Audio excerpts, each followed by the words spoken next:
xam ne moo wax gars yi nañ continuer di dialoguer. C'est vrai que Sénégal dafa am chance su am 3 alternances yoo xam ne da ko def sans coup d'état ñu sant yàlla bu baax en 2000. en 2012 ak 2024. mais n'empêche que aussi même bu dee on a réussi l'alternance entre 2011 ak 2012. entre 2021 22 et 23 ba 24 aussi ah ba avant élection yi des gens sont morts. parce qu'on devait aller à des élections moo tax yooyu noonu c'est des choses à améliorer même si le Sénégal n'a jamais subi de coup d'état je touche du bois. De temps en temps dafa laaj chaque fois ngay améliorer parce que on dit en management de la qualité septième principe c'est amélioration continue. Heureusement que le président Bassirou Diomaye Faye deful comme Macky Sall. Macky Sall dafa woote ay dialogue pour ñu dem élection. mu bàyyi ba nga xam ne à 10 heures du démarrage de la campagne. mu année élection yi pour ootaat beneen dialogue pour repousser élection yi loolu fi la ñuy fekk. Pourtant le président Diomaye a été élu à 54%. de la majorité des Sénégalais premier tour. gars yi naan non dafa tandu si wolof quoi dafa tandu 54% yi. ñu demaat ba mois de novembre demaat élection encore gars yi joxaat que 54%. il a eu la majorité des Sénégalais mënoon na ne. les Sénégalais à 2 reprises ils m'ont élu nee ma doxalal damay doxal sans ñeneen ñi. mais il y avait un calendrier bu ñu defoon le 28 mai ne moom may datu dialogue bi. mu ne gars yi kaa ñu dialogue nag. dialogue boobu. dialogue en temps de paix moo gën foofu dialogue en temps de guerre parce que temps de paix ci la xel yi di gën a tegu ñu waxtaan réew mi. maintenant dialogue bi ñu dañ ko defee de manière inclusive dañoo bind TDR 1 mois à l'avance envoyé que ñëpp. parti politique société civile les autres acteurs de la politique sénégalaise ñëpp ba si presque jox leen ñu ne leen léegi. dialogue bi lii lay waxtaane day waxtaane démocratie ak liberté. dialogue bi day waxtaane le processus électoral. dialogue bi day waxtaane les réformes institutionnelles ne leen maintenant xool leen. bu dee am na loo xam ne gisu leen ko fa. ngeen ne lii kat bëgg naa ñu dolli ko ci. bu dee am na loo xam ne maintenant d'accord ci nag. buñ ubbee dialogue bi dem si kii mooy seen atelier yi. ñu waxee ko fa donc am na ñoo xam ñëw ñu. et pourtant seen ñëw bi ils n'ont pas justifié neew ñu gisuma si lii wala li neexuma mais nag aussi nous sommes en démocratie. gis nga Fary le problème du Sénégal ñaari niveau laa gisee. muy yàlla. Au Sénégal, il y a 386 partis politiques. Et si on appliquait la loi de 81 qui porte sur la création, le fonctionnement, le financement et la dissolution des partis politiques, il n'y a que 14 partis politiques qui sont en règle. Sur les 386 partis politiques que compte le Sénégal, si on appliquait strictement la loi, 372 partis vont disparaître, 14. Pourtant, le président Bassirou Diomaye Faye wax na ko nee na man moo naa xëy rek appliquer la loi de 86 ne parti politique yi lii ak lii moo tax dama di éliminer bu ko defoon gars yi ne oui ils vont créer un scandale moo tax man kaa ñu waxtaan affaire dafa simple dañ ne parti politique war nga am siège parti politique war nga am compte bancaire parti politique chaque année nga war a déposer au ministère de l'Intérieur des états financiers. si pour wane fa ngay jëlee sa amam. parti politique da nga war a mener des activités politiques parti politique da nga war a participer à des élections. Si on avait appliqué ces 5 critères-là, beaucoup de partis vont disparaître. C'est factuel. Non, la loi, président, on a appliqué. Peut-être l'opposition va crier à la manipulation, etc. Mais la loi, mais n'empêche que nous avons mais la rationaliste. Deuxième problème, c'est le processus électoral. La phase pré-électorale, la phase électorale et la phase post-électorale. La phase pré-électorale, c'est la révision fichier, parrainage. Dépôt des listes avec le matériel il faut l'amener avant le jour de l'élection. Foofu des fois am na problème les gens ont décrié le parrainage. kaa la ñu waxtaan. les gens ont décrié la liste ni koy révision mu ne leen kaa la ñu waxtaan. le jour de l'élection le déroulement des votes nga xam ne du kenn du fa ñëw di indi sa mbumbaay politique. ensuite heure bi ñuy tëjee bureau de vote yi kenn du ne ñii dañoo tëj 20 heures ñi tëj 21 heures. ak le dépouillement mooy loolu mooy processus électoral. maintenant processus post électoral mooy bu ñu xëy le lendemain. la centralisation des résultats. cour d'appel a ñu jox résultat provisoire moom la phase contentieuse ku mu neex nga ne d'accord ma ak lii et la phase définitive. mais fu nekk gis nañ ne am na quel problème donc Fary boo jëlee ñetti phase yooyu. laaj na chaque fois qu'on aille vers l'amélioration continue. maintenant foofu bi ñu waxee dañ ne la solution mooy lan solution mooy mën na réviser le code électoral parce que lépp texte moo koy tënk nañu waxtaan ñu réviser poste électoral bi. benn mooy le statut de chef de l'opposition effectivement. surtout constitution moo ko wax suñu article 58. mu ne waaye il faut ñu am chef de l'opposition benn décret benn décret wala xaw ma loi dina ñëw préciser son statut ses droits et ses devoirs.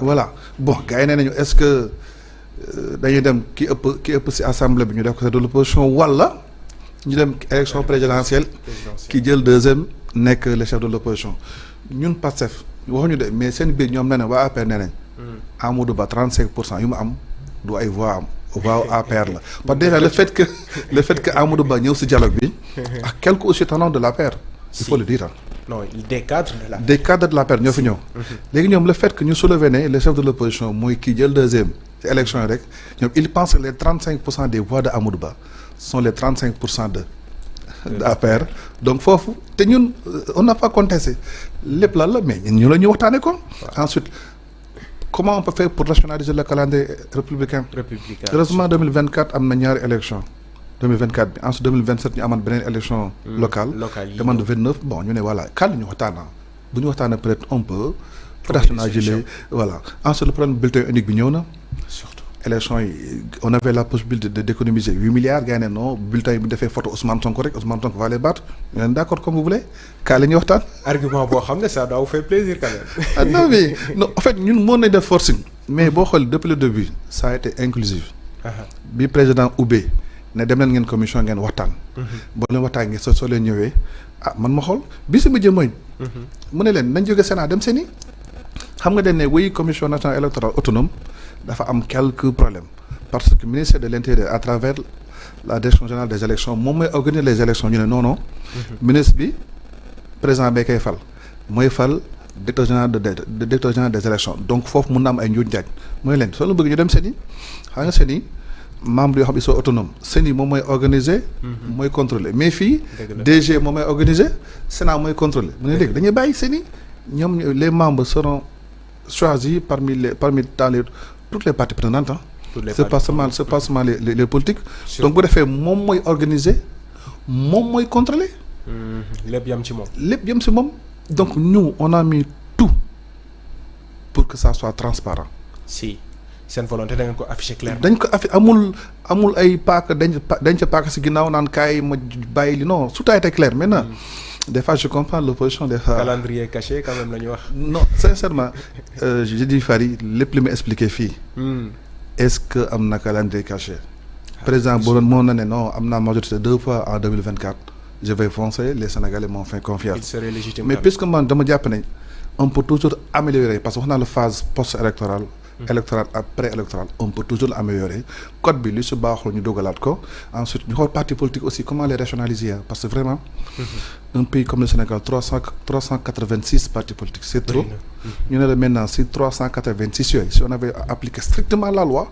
il ne va rester que 14 partis yéeme na waaw yéeme na loolu am na ñu ci bëri tamit nee nañu dañu waroon waxtaanee li nga xamante ni mooy les questions économiques et sociales ci wàllum askan wi ndaxte fi mu toll nii dëkk bi metti na ku ci mel ni Amadou Ba dégg nañ ko ci discours am nee na moom li mu bëggoon daal mooy nañ ci boole loole mais xam nga dialogue da nga koy tënk ay parties parce que mënoo xëy di waxtaanee doo lépp daaw on a fait dialogue sur la justice les assises de la justice mu nekk tudde noonu ñëw maintenant def dialogue sur politique après on va faire dialogue sur l'économie whatever plus tard sur la diplomatie et cetera maintenant soo bëggee def fourre-tout nga bëgg a jël benn bés bëgg si waxtaanee wàllu politique wàllu justice wàllu économie loolu du sotti man je comprends un peu certaines personnes des fois dañuy ñëw il faut qu'ils trouvent quelque chose à dire mais moom moo la gën a xam ne tey jii si on devait parler de l'économie dina si ñëw sur benn point pour relancer une économie tu sais xam nga même pour relancer l'économie les réformes institutionnelles yi ñuy wax ni ce sont des leviers pour relancer une économie ma jël un exemple ñu ne pays boo xam ne dafa am instabilité politique chaque fois gars yi xeex Fary tu penses que est-ce que les investisseurs vont venir pour dire même pour relancer une économie les réformes qu'on est en train de faire en font partie après dinaa ko développer donc Amadou Ba bon man vraiment j'ai de respect pour lui parce que gis naa ne dans son discours voilà il est toujours posé quoi du déborder du wax yoo xam ne nit waru ko wax mais foofu moom vraiment c'était pas le lieu pour faire de dialogue économique parce que on a dit les TDR c'est le système électoral. dëgg la de l'autre côté on a Barthélémy Diaz ak Bougane contre dialogue la ñu woote ñoom seen biir. non mais en fait loolu ça montre la vitalité de notre démocratie. tu sais pourquoi. bii gars yi doon def seen dialogue boo xoolee en 2023 une partie de l'opposition voulait faire de leur contre dialogue qu'est-ce qui s'est passé on a envoyé les GIGN. ñu ngi koy fàttaliku fii soriwul d'ailleurs. moo tax ma ne la man le fait que Barthélémy Diaz Bougane gën a def seen contre dialogue ce n'est que la vitalité de notre démocratie. 2023 fi la gars yi jëm a def ñu fekk leen génne leen seen biir kër. yaa ngi koy fàttaliku. bu baax donc ils ont le droit de faire le dialogue ah maintenant. dialogue contre dialogue après le peuple va juger y a que le peuple qui va juger mais au moins acte boobu man acte boobu ñoom bëggoon def dama leen si remercier. dañuy wane léegi Sénégal soppeeku na quoi il y a 2 ans ni sañu ko woon def. dëgg la actuellement donc am nañu yaakaar ne tey bu ñu jëlee ay décisions fële nga xam ne mooy dialogue bi ça va être appliqué parce que loolu itam yàgg nañu def dialogue mais dëggantaan est-ce que suite bi dina am li nga xamante ni tey mooy empreinte bu wane ne defoon nañ dialogue. non on en a besoin parce que dama ne léegi gis nga. dañu fekk pays boo xam ne dafa nërmeelu. ñu bëgg investir yi ñëw. ñu bëgg gagner la confiance des gens. ñu bëgg Sénégal yi gën a feer seen dëkk. lépp loo appliqué ci dialogue bi tu verras que dina am njeexal ci askan bi. mais aussi xam nga président dama la ne. mënoon a dérouler sans demander. mais bu demander de manière objective telle que je connais le président de la République. bi nga xam ne bi ñu ko falee dafa ne. pour nekk président de tous les Sénégalais. je démissionne de mon poste de secrétaire général du parti PASTEF. c'est vrai que c'était une décision forte quand même. si la ko Ayib Daffé ñëwee remplacer. mu génn parti Pastef nekk le président de tous les Sénégalais. te gëm naa ne ki ñu dénk nii tous les Sénégalais lépp lu mu def dina ko def kon ngir askan bi. mais nag nous sommes dans un pays boo xam ne ak lu président mën a def. y a toujours une certaine opposition boo xam ne. ils vont safaan rek la ñuy gis mais loolu aussi on a l'habitude. c'est normal. c'est normal dans l'ordre normal des choses en tout cas.